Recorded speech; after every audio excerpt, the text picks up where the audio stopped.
We talked Masters at the top of the show. Rory got the magical moment he was looking for back to back. So hard to do. Puts the jacket on himself, but it got tight. It was at least interesting down the stretch. Scheffler missing that putt on 17. You know he's going to kick himself. Cam Young had multiple chances, even a lead early in that final round. But the good news, all three of our golfers to watch from the Masters preview did end up finishing T11 or better last week. Russell Henley mixed in there as well. So I think the model's firing on all cylinders as we turn next to the RBC Heritage. What do we got this week? Yeah, I'll also just say I really like the three golfers to watch I've isolated this week. All really good stuff between results here and this year. So might be in line for another little good outing there. But yeah, we'll go through this one pretty quick. Harbour Town has hosted this event since the 60s. We've got no cut, an 82-player field, a huge $20 million purse. Very, very talented golfers in this one.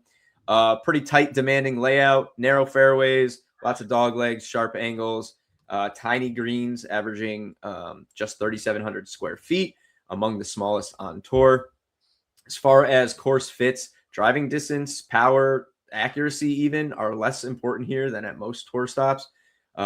Placement is more important as far as approaches are concerned. And guys who end up in the rough aren't necessarily in a bad spot. There are spots in the fairway that are worse because of the dog legs and the angles than it is to land in the rough. It's a very short rough by comparison to some of these more tough courses that these guys have played on. So ball striking and precise stuff is more important on approach. And if you can clean it up with your irons, you're looking pretty good.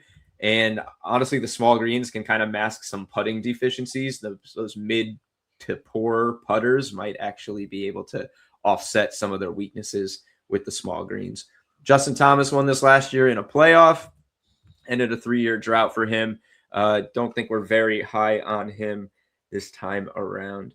If he's even in the field. Oh, yeah, there he is. I was like, geez, he wouldn't be the first time we had a late withdrawal this week, but 0.7%. Model is not on him very much. So going to just move to the value and the predictions. Scheffler leads the way here, 20% on the low side for him, I guess, but getting exactly fair adds at plus 400.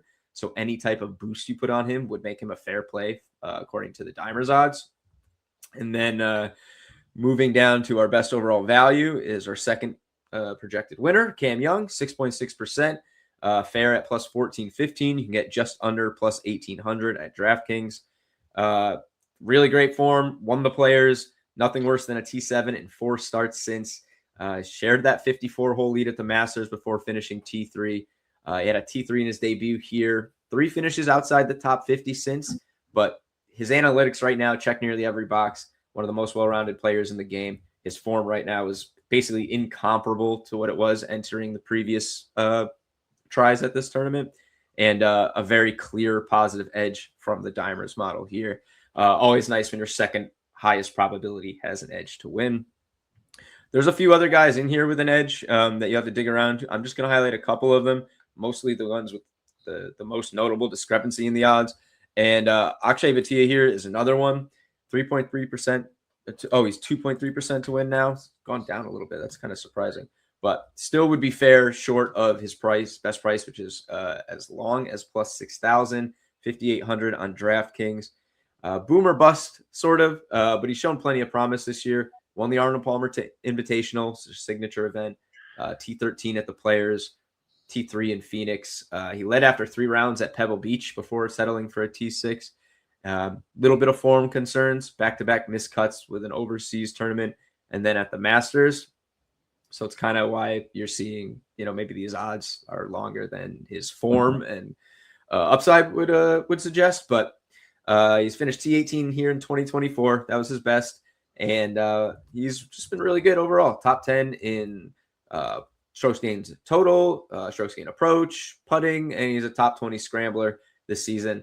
As mentioned, this is a no-cut event, so he's got all 4 rounds to make his move, which is something we've seen him do more than once. Dimer's best boost here. I guess I did not save it. Why didn't I pull up the graphic? I don't know, but it's on Victor Hovland here. If you go to the article on site, you'll find it. We've got Victor Hovland boosted up to plus 4,000 on Bet365 at his 2.4% win probability. That's right at fair odds. You're not getting any edge, but we are taking him from a negative EV play into fair odds, which is nice.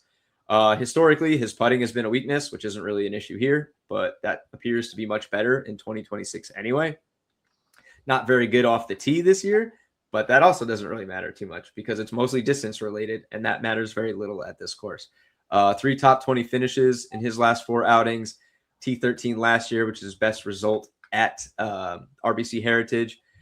Main weakness is below average scoring on par 4s and par 5s, which is something he'll need to do better at this if he wants to have a chance. He's not going to be able to contend with the top guys if he's not shortening his scores on those longer holes. But the upside is that he's really good on approach, and his solid scrambling should at least keep him in contention if he can steal some of those birdies on the 4s and 5s. And as mentioned, our boost gets him to a fair odds play, so you're taking him out of the negative and closer to the positive. And then the last guy, bit down here, but not too far, Nikolai Højgaard. I will say, by the way, we're not pulling in FanDuel odds on here because our odds provider has an issue with FanDuel's API or whatever right now. He is 100 to 1 on FanDuel, and at 1.5% to win, that's about plus 6,000 or so. He was 1.8, so he's gone down just slightly. That would have been fair at plus 54.50 or so, but it's just a massive discrepancy. I mean, it's almost double.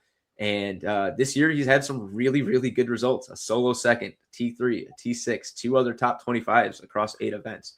Missed a cut or 2, but lots of more upside than floor. He's top 10 in strokes gained total, 12th in approach. Very important skills here at Harbour Town.